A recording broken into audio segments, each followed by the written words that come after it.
قوم عاد کا ذکر ہے اور ان کی طرف دعوت توحید دینے کے لیے اللہ تعالیٰ نے حضرت ہود علیہ السلام کو بھیجا۔ ہود علیہ السلام نے قوم سے کہا کہ میں تم سے کسی چیز کا اجر طلب نہیں کروں گا، میرا اجر میرے اللہ کے بارگاہ میں ہے، پاس تم اپنے رب سے بخشش مانگو، پھر اس کی بارگاہ میں توبہ کرو، اللہ تعالیٰ تم پر موسلا دار بارش برسائے گا اور تمہاری قوت میں اضافہ فرمائے گا۔ قوم عاد نے دعوت حق کو رد کیا اور ایمان نہ لائے، بلکہ ہود علیہ السلام پر طنز کیا۔ وہ کہنے لگے کہ ہمارے تو معبودوں نے، ہمارے بتوں نے معاذ اللہ آپ کو پاگل بنا دیا ہے، آپ کو مجنون بنا دیا ہے۔ الٹا حضرت ہود کو کہنے لگے اس لیے آپ ایسی باتیں کرتے۔ ہود علیہ السلام نے کہا میں اللہ کو گواہ بناتا ہوں اور تم بھی گواہ رہنا کہ میں تمہارے شرک سے بری ہوں اور میں اللہ پر توکل کرتا ہوں اور میں نے رسالت کا حق ادا کر دیا ہے۔ آیت نمبر 58 میں اللہ تعالیٰ نے فرمایا جب ہمارے عذاب کا وقت آ گیا تو ہم نے اپنی رحمت سے ہود اور ان کے ساتھ مومنوں کو نجات عطا کی۔ قوم عاد نے اللہ کی نشانیاں اور رسولوں کو جھٹلایا اور دنیا اور آخرت میں لعنت کے حقدار ہوئے۔ آیت نمبر 61 میں پھر سے حضرت صالح علیہ السلام اور ان کی قوم سمود کے حالات کو بیان کیا گیا۔ حضرت صالح نے کہا ہے میری قوم اللہ وحدہ لا شریک کی عبادت کرو، اس سے بخشش طلب کرو، اس کی بارگاہ میں توبہ کرو، اس نے تمہیں زمین سے پیدا کیا ہے، اس پر آباد کیا ہے۔ جواب دیا صالح ہمارے آباء و اجداد کے معبودوں کی عبادت کو روکنے سے پہلے ہمیں آپ سے بڑی امیدیں تھیں اور اب آپ ہمیں روکنے لگے ہیں باپ دادا کے دین سے، لیکن اب ہمیں آپ کی دعوت کے بارے میں شکوک ہیں۔ صالح علیہ السلام نے اپنی قوم سے کہا کہ یہ اللہ کی اونٹنی ہے اور یہ تمہارے لیے نشانی ہے، اسے چرنے کے لیے آزاد چھوڑ دو اور اسے تکلیف نہ دینا، اللہ اکبر، ورنہ تمہیں عذاب پہنچے گا۔ انہوں نے اونٹنی کی کونچیں کاٹ ڈالی۔ صالح علیہ السلام نے کہا تم صرف 3 دن اپنے گھروں میں مزے اٹھا لو، 3 دن، پھر اللہ کا یقینی عذاب آئے گا۔ پھر ایک چنگاڑ نے ان کو آ دبوچا، وہ اپنے گھروں میں گھٹنوں کے بل اوندے پڑے رہ گئے۔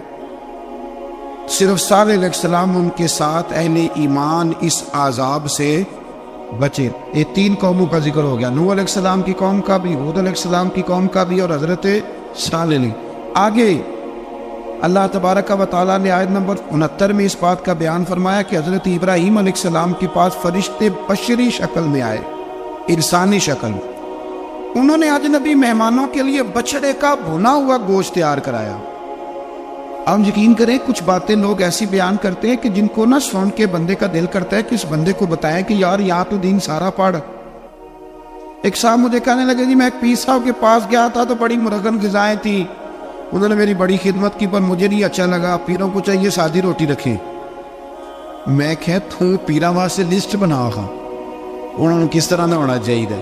یہ بہت بڑی مصیبت ہے، اگر آپ سادہ کھانا کھلا دیں تب بھی اعتراض ہے، اچھا کھلا دیں کہتے رولا ہے کوئی پیر چوکھے مالدار، دونوں طرف سے مسئلہ۔ تو کہنے لگا جی نہیں پیروں کا کیا کام ہے، وہ کڑائیاں اور وہ سارے۔ تو پھر میں نے انہیں کہا کہ آپ اس طرح کریں، گھر جا کے نا تو 12ویں سپارے کی تلاوت کریں۔ حضرت ابراہیم نے اپنے مہمانوں کے لیے بھونا ہوا کھانا تیار فرمایا تھا، تو آپ کیا کہیں گے کہ حضرت ابراہیم درویش نہیں تھے؟ عجیب بات ہے بھئی، آپ ہر بات میں اڑ جاتے ہیں۔ دین ہم نے وہ لینا ہے جو اللہ کا قرآن ہمیں دیتا ہے اور رسول اللہ کی حدیث ہمیں دیتی ہے۔ جب انہوں نے دیکھا کہ مہمان کھانے کی طرف ہاتھ نہیں بڑھا رہے تو ان کو ڈر محسوس ہوا۔ حضرت ابراہیم کو فرشتوں نے کہا کہ ہمیں قوم لوط علیہ السلام کے عذاب کے لیے بھیجا گیا ہے۔ حضرت ابراہیم کی بیوی کھڑی تھی، اس پر وہ مسکرائی تو فرشتوں نے اللہ کی طرف سے انہیں حضرت اسحاق علیہ السلام اور اس کے بعد حضرت یعقوب علیہ السلام کی بشارت عطا۔ اسحاق علیہ السلام حضرت ابراہیم کے بیٹے ہیں اور یعقوب علیہ السلام پوتے ہیں، اور یعقوب علیہ السلام کے بیٹے یوسف علیہ السلام۔ ہاں اللہ اگر چاہے تو 7 نسلوں میں نبوت رکھ دیتا ہے اگر اس کی منشا ہو۔ تو حضرت یعقوب کی بشارت دی۔ انہوں نے حیرت سے کہا کہ ہم دونوں میاں بیوی تو بوڑھے ہیں، اس عمر میں اولاد کیسے ہوگی؟ تو فرشتوں نے جواب دیا اے ابراہیم کے گھر والوں، تم پر اللہ کی رحمتیں اور برکتیں ہوں، اللہ کی قدرت پر تمہیں کیوں تعجب ہے؟ اللہ فرماتا ہے کہ بیٹے کی بشارت سن کر ابراہیم کا خوف دور ہو گیا اور پھر وہ قوم لوط کے بارے میں گفتگو کرنے لگے۔ ابراہیم بہت بردبار، اللہ سے آہوزاری کرنے والے اور اس کی طرف رجوع کرنے والے تھے۔ اللہ تعالیٰ نے حضرت ابراہیم علیہ السلام کو فرمایا، اے ابراہیم اس گزارش سے آپ گریزاں رہیں، اس کا یقینی فیصلہ ہو چکا ہے اور ان پر نہ ٹلنے والا عذاب نازل ہو کے رہے گا۔ وہ کیا گناہ کرتے تھے؟ لوط علیہ السلام کی قوم میں نے بتایا تھا، مرد مردوں سے بدفعلی کرتے۔ تو حضرت ابراہیم نے بھی عرض کی، بار بار گزارش بحث کی کہ اللہ مہربانی فرما ان کا عذاب۔ آپ دیکھیں نبیوں کے حوصلے کتنے بڑے ہیں، قومیں تنگ کرتی ہیں اور طرح طرح کی باتیں کرتی ہیں اور پیغمبر پھر بھی کہتے ہیں یا اللہ مہربانی فرما، اے اللہ ان سے عذاب۔ آیت نمبر 77 میں حضرت لوط علیہ السلام کی قوم کی بدعمالیوں اور لوط علیہ السلام کے اپنی قوم کو بدعمالیوں کے باعث فرشتوں کی آمد، قوم کے بدعمال لوگوں کے دوڑ کر آنے اور حضرت لوط کو ان کے سمجھانے اور ان کے انکار پر مضطرب ہونے کا ذکر ہے، جس پر فرشتوں نے حضرت لوط کو تسلی دی کہ آپ فکر نہ کریں، ہم آپ کے رب کے فرشتے ہیں، یہ آپ اور ہم تک نہیں پہنچ سکیں گے۔ آپ رات کے آخری حصے میں قوم کی طرف توجہ کیے بغیر ہجرت فرما لیں، اس لیے کہ صبح کے وقت ان پر عذاب آئے گا۔ جب اللہ کا عذاب آیا تو اس نے بستی کے اوپر کے حصے کو نیچے کر دیا اور قوم لوط کے اوپر اللہ کی طرف سے لگاتار نشان زدہ پتھر برسائے گئے، لگاتار پتھر آئے۔ آیت نمبر 84 میں اللہ تعالیٰ نے حضرت شعیب علیہ السلام اور ان کی قوم کا ذکر فرمایا ہے اور ان کے جرائم کو بیان کیا گیا ہے۔ وہ ناپ تول میں کمی کرتے تھے، دوسروں کو چیزیں کم تول کر دیتے تھے۔ اللہ تعالیٰ نے ان سے فرمایا کہ فساد فی الارض سے باز آؤ اور اپنے سے پہلے سرکش امتوں کا انجام دیکھ لو۔ جب حضرت شعیب کی نصیحتوں کا ان پر اثر نہ ہوا تو پھر اللہ تعالیٰ نے انہیں بھی عذاب سے ہلاک کر دیا۔ آیت نمبر 94 میں فرمایا کہ جب ہمارا عذاب آیا تو ہم نے اپنی رحمت سے حضرت شعیب اور ان پر ایمان لانے والوں کو بچا لیا، اور ظالموں کو ایک زبردست چنگاڑ نے پکڑ لیا تو صبح وہ اپنے گھروں میں اوندا منہ پڑے تھے، گویا وہ کبھی وہاں آباد تھے ہی نہیں۔ آیت نمبر 96 میں حضرت موسیٰ علیہ السلام کو عطا کیے جانے والے 9 معجزات کا ذکر ہے۔ پھر فرعون اور اس کے پیروکاروں کے باطل روش کے باعث ان کی ہلاکت کا بھی ذکر فرمایا، اور دنیا اور آخرت میں انہیں ملعون یعنی لعنتی قرار دیا۔ جن بستیوں کو اللہ تعالیٰ نے ہلاک کیا ان میں سے بعض کے آثار موجود ہیں اور بعض کے آثار تک معدوم ہو چکے۔ ان میں سے ہر بستی والے اپنے ظلم کے باعث ہی ہلاک ہوئے۔ اللہ تعالیٰ کسی پر ظلم نہیں فرماتا، لوگ خود اپنی جانوں پر ظلم کرتے ہیں۔ جو شخص عذاب آخرت سے ڈرتا ہے اس کے لیے اس میں نشانیاں موجود ہیں۔ آیت نمبر 106 سے اللہ تعالیٰ نے انجام کے اعتبار سے لوگوں کی 2 قسمیں بیان کی، 2 قسمیں فرمایا، ایک ہے سعادت مند لوگ اور دوسرے ہیں بدبخت۔ فرمایا بدبختوں کا ٹھکانہ جہنم ہے جس میں وہ ہمیشہ رہیں گے، اور نیک بختوں کا ٹھکانہ جنت ہے، وہ ہمیشہ اسی میں رہیں گے، اور ان کے لیے اللہ کی طرف سے نا ختم ہونے والی عطائیں۔ آیت نمبر 110 میں حضور صلی اللہ علیہ وسلم کو تسلی دی گئی کہ جس طرح یہ لوگ قرآن کے بارے میں اختلاف کرتے ہیں، اسی طرح قوم موسیٰ نے تورات کے بارے میں بھی اختلاف کیا تھا، اور اللہ نے ان کے اعمال کا پورا بدلہ انہیں دیا۔ آیت نمبر 112 سے سرکشی کو چھوڑ کر احکامات دین پر استقامت اختیار کرنے اور ظالموں کے ساتھ میل جول رکھنے سے بچنے کا حکم دیا گیا ہے، اور فرمایا کہ ظالموں سے میل جول کا انجام دوزخ کی آگ ہے۔ ہم لوگ نہ شکوہ کرتے ہیں، کسی حکومت کو بنے ہوئے 6 مہینے گزرتے ہیں تو شکوہ شروع ہو جاتا ہے، حالانکہ وہ خود تو نہیں نہ بنتے، ان کو کوئی بنانے والا ہے۔ تو ظالم کا جو مددگار ہوتا ہے وہ بھی ظالم ہوتا ہے، اس لیے احتیاط کریں۔ اور یہ صرف سیاستدانوں کی بات نہیں، دنیا کے ہر معاملے میں آپ غور کریں کہ آپ کسی ظالم کے مددگار تو نہیں۔ اللہ تعالی ہمیں حق پر استقامت عطا فرمائے۔ آیت نمبر 114 میں دن کے دونوں طرفوں میں اور ابتدائی رات کے کچھ حصے میں اللہ تعالیٰ نے نماز قائم کرنے کا حکم دیا ہے، رات کے کچھ حصے میں بھی نماز پڑھنی چاہیے، اور یہ بھی بتایا کہ بے شک نیکیاں گناہوں کو مٹا دیتی ہیں، اور یہ نصیحت قبول کرنے والوں کے لیے نصیحت ہے۔ آیت نمبر 120 میں اللہ تعالیٰ نے فرمایا کہ ہم آپ صلی اللہ علیہ وسلم کو رسولوں کی تمام خبریں آپ کے دل کی تسکین اور تقویت کے لیے بیان کرتے، اور ان میں مومنوں کے لیے نصیحت اور عبرت ہے کہ ان ساری باتوں سے عبرت پکڑ لو، بچہ صرف وہی جو اللہ کے نبیوں کے طریقے پہ چلا اور نبیوں کے ساتھ رہا، باقی بچ سکے نہیں۔ اللہ تعالیٰ کی طرف سے توحید و رسالت اور وقوع قیامت کے دلائل بھی ہیں۔ آیت نمبر 123 میں فرمایا کہ آسمانوں اور زمینوں میں سب غیب اللہ ہی کے ساتھ مختص ہیں اور ہر کام اسی کی طرف لوٹایا جاتا ہے، آپ اسی کی عبادت کیجئے، اسی پر توکل کیجئے، اور آپ کا رب لوگوں کے اعمال سے غافل نہیں ہے۔ اسی پارے میں نا آگے سورۃ یوسف شروع ہو رہی ہے، اس کو اللہ تعالیٰ نے کہا ہے کہ یہ بڑا پیارا قصہ ہے، احسن القصص کا، قصوں میں سونا قصہ۔ تو یہ کچھ 12ویں پارے میں اور کچھ 13ویں پارے میں ہے۔ میں نے یہ ارادہ کیا کہ یہ ایک ہی دن پوری بیان کی گئی۔ ایک بزرگ کی بات لکھی جو تابعی ہے، وہ فرماتے ہیں کہ ان بزرگوں کا طریقہ یہ تھا کہ وہ لوگوں سے چھپ کے نا پہاڑ کے پیچھے عبادت کرتے تھے، اور پوزیشن ان کی یہ تھی کہ کسی سے ملتے نہیں تھے، بالخصوص فجر کی نماز سے لے کر عصر کی نماز تک بکریاں رکھی ہوئی تھیں، ان کو چراتے رہتے تھے فرات کے کنارے اور نفل پڑھتے رہتے تھے۔ اس وقت کو ملنے بھی نہیں آتا تھا۔ ایک شخص بڑی دور سے ان کی شہرت سن کے آیا، میں نے تو ملنا ہے۔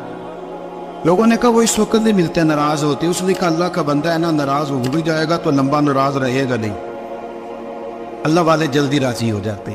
پہنچ گئے۔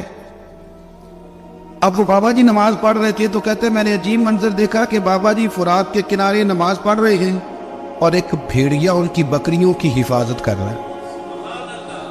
کہتے میں حیران رہ گیا کہ بھیڑیا تو بکریاں کھایا کرتا ہے اور یہاں چرا رہا ہے۔ کہتے میں جب گیا تو بابا جی نوافل میں مشغول تھے، مجھے دیکھ کے کہنے لگا اس وقت کیوں آئے ہیں؟ میں نے کہا حضور اگر آئے گیا ہوں تو پھر مہربانی کرے قبول فرما لیں۔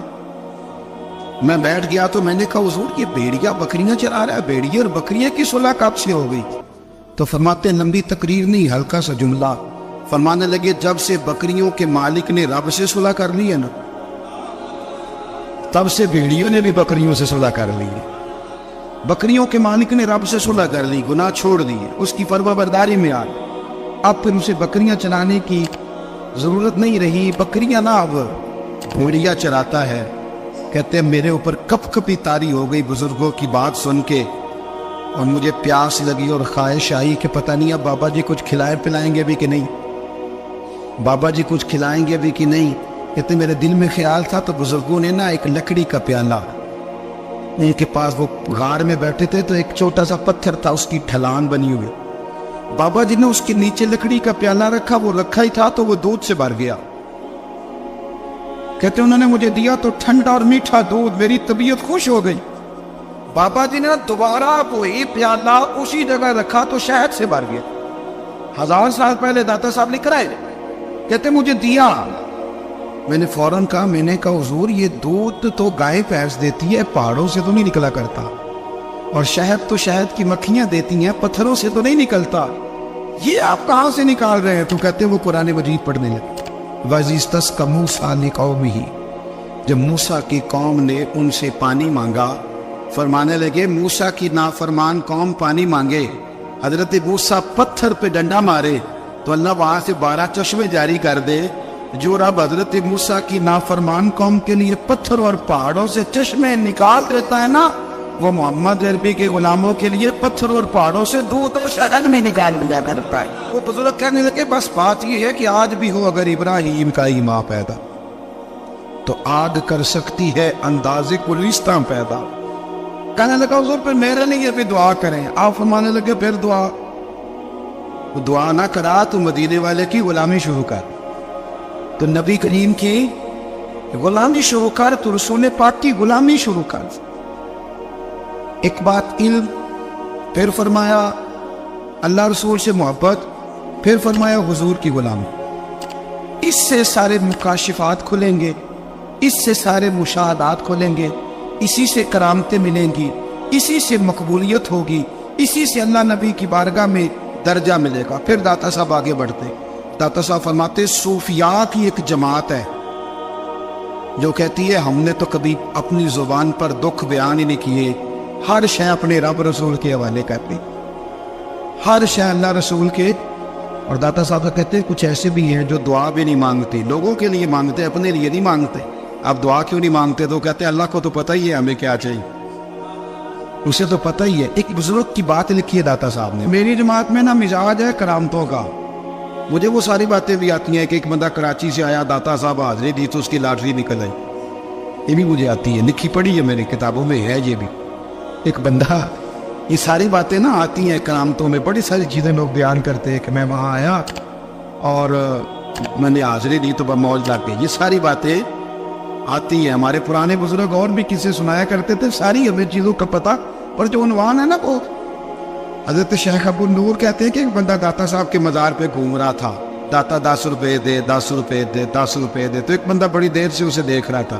وہ کہنے لگا داتا نے تجھے کیا دے دے؟ ادھر آ. میں دوسرے 10 دیے. بندہ بڑا حسین تھا، ہنس پڑا، کہنے لگا داتا تیرے بھی صدقے جاؤں.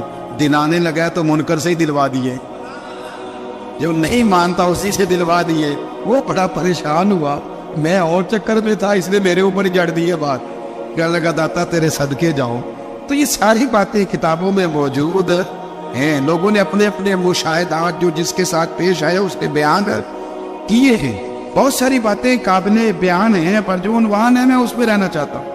داتا صاحب رحمۃ اللہ علیہ فرماتے ہیں ہماری تعلیمات کہ اپنے دکھ درد دنیا داروں سے بیان نہیں کر دیں. سوال کا دروازہ لوگوں کے سامنے کھولنا اللہ والوں سے کہیں گے کبھی کہنا ہوگا تو دنیا داروں سے کہنا.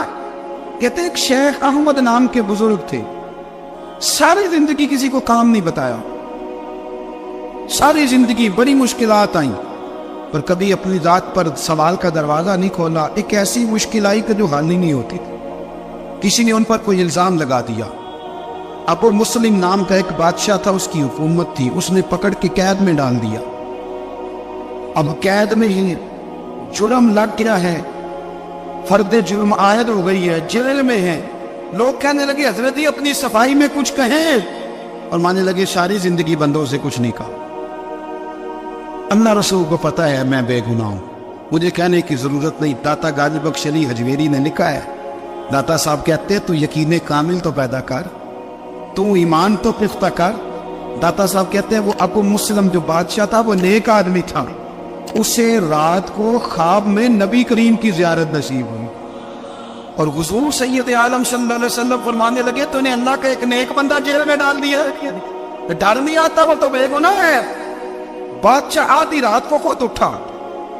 داتا صاحب فرماتے ہیں کسی گارڈ کو نہیں بھیجا، پولیس والے کو نہیں بھیجا، جیلر سے نہیں، خود گیا، جا کے جیل کا دروازہ کھولا. دروازہ کھول کے اس درویش کو آزاد کیا. کہنے لگا بابا جاؤ، مجھے پتہ چل گیا آپ بے گناہ ہے. بابا جی سلام کر کے جانے لگے تو بادشاہ پھر آگے آیا، ہاتھ باندھے، ہاتھ چومے، کہنے لگا حضور آپ بڑے نیک ہیں، میرے لیے کوئی حکم ہو تو بتائیے گا، میرے لائق کو خدمت ہو تو بتائیے گا. تو شیخ احمد فرمانے لگے تجھے ابھی بھی سمجھ نہیں آئی، تجھے ابھی بھی نہیں سمجھ آ رہی. کہنے لگا حضور کیا؟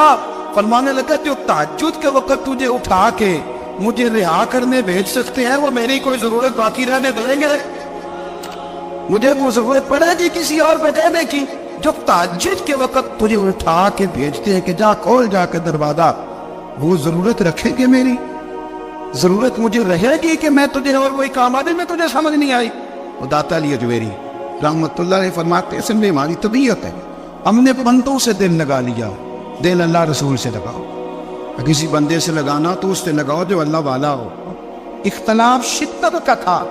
ابو سفیان آئے حضور کی بارگاہ میں، آئے کس لیے؟ مکے میں قحط پڑ گیا ہے، بارش نہیں ہوتی. ادھر سمامہ بن اسال یمامہ قبیلے کے سربراہ کلمہ پڑھ کے مسلمان ہو گئے. ساری گندم اس قبیلے سے آتی تھی. سمامہ کہنے لگا تم میرے مصطفیٰ کو نہیں بانٹتے، کوئی گندم نہیں باہر جاؤ. ایک بارش کوئی نہیں، دوسری گندم کوئی نہیں. ابو سفیان تڑپ کے در رسول پہ حاضر ہوئے. ابھی تھوڑے دن گزرے ہیں احد میں حضور کے دانت شہید کیے، ابھی تھوڑے دن گزرے حضور کو ستایا، ابھی تھوڑے دن گزرے حضرت امیر حمزہ کا کلیجہ نکال کے چبایا ہے، ابھی تھوڑے دن گزرے حضرت انس بن نضر کی گردن کاٹی، ابھی تھوڑے دن گزرے عبداللہ بن جحش کے ٹکڑے کیے، ابھی تھوڑے دن گزرے حضور کو ستایا ہے، تڑپایا ہے. پر حضرت علی شیر خدا فرماتے میں ماننے والا اس رسول کا ہوں، اس کے دانت شہید ہو گئے، عہد کے اندر ساری داڑھی لہو سے بھر گئی، فرماتے میں رو پڑا اور میں نے کہا محبوب آپ نہیں مجھ سے برداشت ہوتا، دعا کریں اللہ ان پہ عذاب نازل کرے۔ آئے ہاتھ آپ دعا کریں گے تو اللہ تبارک و تعالیٰ 2 پہاڑیوں میں پیس ڈالے گا۔ حضرت علی کہتے ہیں میں نے عرض کی تو حضور نے ہاتھ اٹھائے اور دعا کیا دی، اللہم اہد قومی فإنہم لا یعلمون، اے اللہ میری قوم کو ہدایت دے دے، یہ جانتے نہیں یہ کیا کر رہے ہیں۔ اللہ انہیں ہدایت دے۔ اخلاقی اصلاح کا معیار، تھوڑے دن پہلے حضور کے ساتھ یہ رویہ، ابو سفیان اب بے حال ہو گئے، بچے بھوک سے مرنے لگے، جانور پیاس سے مرنے لگے۔ ابو سفیان چھپتا چھپاتا کہنے لگا چارہ کوئی نہیں، مصطفیٰ کے پاس جانا ہی پڑے گا۔ ابو سفیان مدینے پہنچ گئے۔ جب پہنچے نا تو ابو سفیان کی اپنی صاحبزادی حضرت ام حبیبہ ام المومنین تھی، رسول اللہ کی زوجہ تھی۔ ابو سفیان جب آئے تو حضرت ام حبیبہ کے پاس سیدھے ان کے گھر گئے بیٹی سے ملنے۔ حضور کا بستر بچھا ہوا، حضرت ام حبیبہ حضور کی زوجہ ام المومنین بستر بچھا، ابو سفیان بیٹھنے لگے، جناب ام حبیبہ کہنے لگی ابا جی ٹھہر جائے، وہ ٹھہرے تو بستر سمیٹ دیا۔ کہنے لگے بیٹی شاید تیرے گھر میں کوئی قیمتی بستر نہیں، غربت چھپانے کے لیے بستر سمیٹ رہی ہو۔ جناب ام حبیبہ کہنے لگی ابا تو مسلمان نہیں نہ ہوا، ابھی تیری سوچ کافروں جیسی ہے، تو یہاں آ کے کھڑا ہونا جہاں میں کھڑی ہوں، پھر تجھے رسول اللہ کی محبت کے رنگ کا پتہ چلے۔ تو ابھی کھڑا وہاں ہے جہاں تجھے کفر ہی کفر سنائی اور سجائی دیتا ہے۔ بستر اس لیے نہیں سمیٹا کہ معاذ اللہ کم قیمت تھا، میں نے اس لیے سمیٹا ہے کہ وہ نجس ہے، ناپاک ہے، ابھی کلمہ نہیں پڑھتا۔ اور یہ اس رسول کا بستر ہے کہ جو بستر میں موجود ہوتے ہیں تو جبرائیل امین قرآن لے کے تشریف لے آتے ہیں، تیرا وجود اس قابل نہیں کہ یہاں بٹھایا جائے۔ نبی محمد صلی اللہ علیہ وسلم کی بارگاہ تک ابو سفیان آئے۔ ابو سفیان کہتے مجھے امید نہیں تھی، ابھی سوچ نہیں نا بدلی، کہتے مجھے امید نہیں تھی، میرا خیال تھا وہ شکوے کریں گے، شکایتیں کریں گے، وہ کہیں گے تم نے بھی تو بڑا کچھ کیا ہے نا۔ ابو سفیان کہتے ہیں میں قربان جاؤں، میں نے یہ رنگ دیکھا تو مدینے کی فضا ویسے ہی بڑی ٹھنڈی تھی، لیکن مصطفیٰ کریم کے ساتھ جب میں نے بات کی تو میرے وجود پر گریہ طاری ہو، میرے اوپر کیفیت طاری ہو گئی، میں تڑپنے لگا۔ کہتے ہیں میں نے کہا محبوبہ میں آیا ہوں، آپ کا کلمہ پڑھتے ہی سمامہ نے گردب بند کر دی ہے، بارشیں رک گئی ہے، مکے کے لوگ بھوک اور پیاس سے مرنے لگے ہیں، محبوبہ بیٹیاں روتی ہیں، یا رسول اللہ مائیں ان کی چھاتیوں میں دودھ خشک ہو گیا ہے، بچے بلکتے ہیں۔ ابو سفیان کہتے ہیں میں دشمن تھا، سارے مکے کے لوگ دشمنی کرتے تھے، لیکن جب میں نے یہ لفظ کہے نا اچانک میری نظر اٹھی تو مصطفیٰ کریم کی تو آنکھیں آنسو برسا رہی۔ کہتے میری بات بھی مکمل نہ ہوئی، حضور نے پہلے رکا منگوایا سمامہ کے نام، فرمایا پہلے تو انہیں گتا اپنی مرضی سے دیتا تھا، اب تیرے نبی کا حکم ہے کہ پہلے سے بڑھ کر تو لے گلہ دینا ہے۔ اور پھر میرے مصطفیٰ نے ہاتھ اٹھائے۔ اور بھائی مشکل ہوتا ہے، مشکل ہوتا ہے، سگے بھائی کے لیے لوگ دعا نہیں کرتے، تو میرا شریکہ ہے، ساس بہو کے لیے بہو ساس کے لیے دعا نہیں مانگتی، کہتے اختلاف ہے، لوگ لوگوں کی زندگی نہیں مانتے، بیماری میں شفا نہیں مانتے۔ ابو سفیان کہتے آپ نہ کہ ناز تیرے قربان جاؤں۔ حضور نے ہاتھ اٹھائے اور کہا ہے اللہ مکے کی سنگلاٹ پہاڑیوں پہ بارش برسا، اے اللہ کھیتیاں ہری کر دے، اے اللہ ماؤں کی چھاتیوں پہ دودھ بھر دے، اللہ عورتوں کو تازگی دے دے، بچوں کو رانائی دے دے، پھلوں پھولوں کو تازگی دے دے۔ اب اس پیار کہتے پہلے حضور رو رہے تھے، اور جب نبی پاک کی دعا دیکھی تو میں نے رونا شروع کر دیا، میں نے رونا شروع کر دیا۔ کہتے واپس آیا تو وہ احساس کہ یار یہ میں کس شخص سے مل کے آیا ہوں، یہ کس قسم کے آدمی سے مل کے آیا ہوں، یہ کیسا رنگ گیا، یہ کس قسم کا انداز ہے کہ جس کو میں پتھر مارتا رہا وہ میرے لیے دعائیں لے کے بیٹھا ہوا ہے، اس کو ساری زندگی ستایا ہے، وہ میرے بچے کے لیے روتا ہے، میری بیٹی کے لیے اس کی آنکھ میں آنسو ہے، وہ ہمارے لیے تڑپ رہے ہیں۔ میرے بھائیوں، ابو سفیان کہتے ہیں پھر دوسرا جلوہ میں نے تب دیکھا جب حضور مکے آئے، اور میں تو آخر تک لڑنے آیا تھا نا حدیبیہ تک۔ کہتے جب رسول پاک مکے آئے اور حضور نے اعلان معافی کیا تو بنتا تو یہ تھا کہ مجھے سزا ملتی، لیکن میرے مصطفیٰ کریم نے فرمایا جو ابو سفیان کے گھر میں چلا جائے گا میں اسے معاف کر دوں گا۔ کہتے ہیں میں نے کہا یہ میرے لیے کس قسم کی سزا تجویز کی ہے کہ میں عمر بھر دشمنی کرتا رہا اور جہاں رنگ عجیب ہے حضور نے میرے لیے ہی اعزاز لکھ دیا، فرمایا جو ابو سفیان کی حویلی میں داخل ہو گیا میں نے معاف کیا۔ ابو سفیان کہتے پتہ نہیں کتنے پردے تھے جو اٹھ گئے، پتہ نہیں کتنی منزلیں تھیں جو طے ہو گئیں، پتہ نہیں کتنے جلوے تھے جن کا نظارہ ہو گیا، اور میں نے غور سے چہرہ دیکھا تو میری آنکھوں سے پٹی اتر گئی اور مجھے عبداللہ کے یتیم بیٹے کے پیچھے محمد الرسول اللہ کے جلوے نظر آنے شروع ہو۔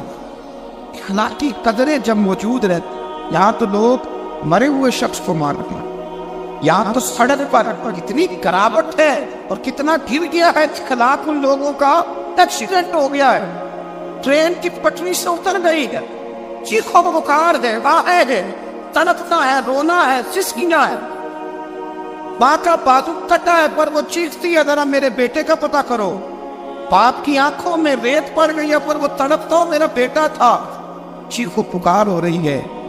پر ظلم ہے اس قوم کا کہ جو بچانے والے آئے ہیں وہ پہلے آتے ہی ان کی جیبیں ٹٹول کے پٹوے دیکھ رہے ہیں، گری ہوئی عورتوں کے، یہ آپ اٹھا کر دیکھیے اخبارات، عورتوں کے گری ہوئی عورتوں کے کانوں سے بالیاں نوچی گئی اور ان کے کان کٹ گئے۔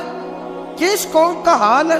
اقبال کہتے ہیں جنہیں آتا نہیں دنیا میں کوئی فن تم ہو اور بیچ کھاتے ہیں جو بزرگوں کا کفن تم ہو، تم وہ لوگ ہو جو کفنوں پہ سودے کرتے ہو، جو قبروں پہ سودے کرتے ہو۔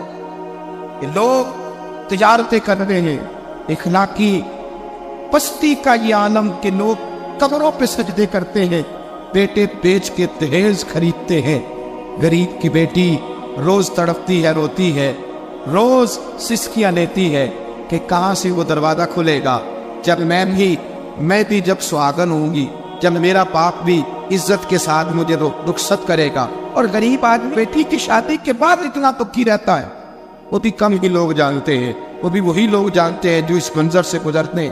ہمارا اخلاقی معاملہ اس قدر زیادہ تباہی کا شکار ہے۔ میرے مصطفیٰ کریم سید عالم نور مجسم صلی اللہ علیہ وسلم جذبات کا خیال رکھتے، احساسات کا خیال رکھتے، تصورات کا۔ او بھائی اس سے بڑا اخلاق کا مظاہرہ کہاں سے لینے جاؤ گے؟ یا اللہ کے لال فرماتے ہیں میرا دل کرتا ہے نماز لمبی پڑھاؤ، نماز اللہ کی نماز، دل کرتا ہے تب بھی نماز پڑھاؤ، میں نبی سورتیں تلاوت کروں، میں کھل کے رب کریم کا قرآن پڑھوں، میں عطا تبارک و تعالیٰ کی قرآن مجید کے ذائقوں میں کھو جاؤں۔ لیکن حضور فرماتے نماز میں کسی بچے کے رونے کی آواز آتی ہے، کسی بوڑھے کی ہائے کی آواز آتی ہے، کسی بیمار آدمی کی ہائے کی آواز آتی ہے۔ نبی پاک فرماتے میں اللہ کی نماز چھوٹی کر دیتا ہوں، اللہ کے بندوں کا خیال کرتا ہوں، میں رب کی نماز چھوٹی کر دیتا ہوں، رب کریم کے بندوں کا خیال کرتا ہوں۔ خدا کے بندے تو ہیں ہزاروں، بنوں میں پھرتے ہیں مارے مارے، میں اس کا بندہ بنوں گا جس کو خدا کے بندوں سے۔ میرے حبیب کریم سید عالم صلی اللہ علیہ وسلم نے فرمایا اللہ کریم نے بندے کو مخلوق کو پیدا کرنے سے پہلے جو تحریر سب سے پہلے لکھی تھی نا، اللہ نے اپنے پاس جو جملے سب سے پہلے لکھے تھے بندے بنانے سے بھی پہلے، وہ فکر یہ تھے کہ ان رحمتی سبقت اعلی غضبی، رب کریم نے لکھا تھا بے شک میری رحمت زیادہ ہے، میرا غضب زیادہ نہیں ہے۔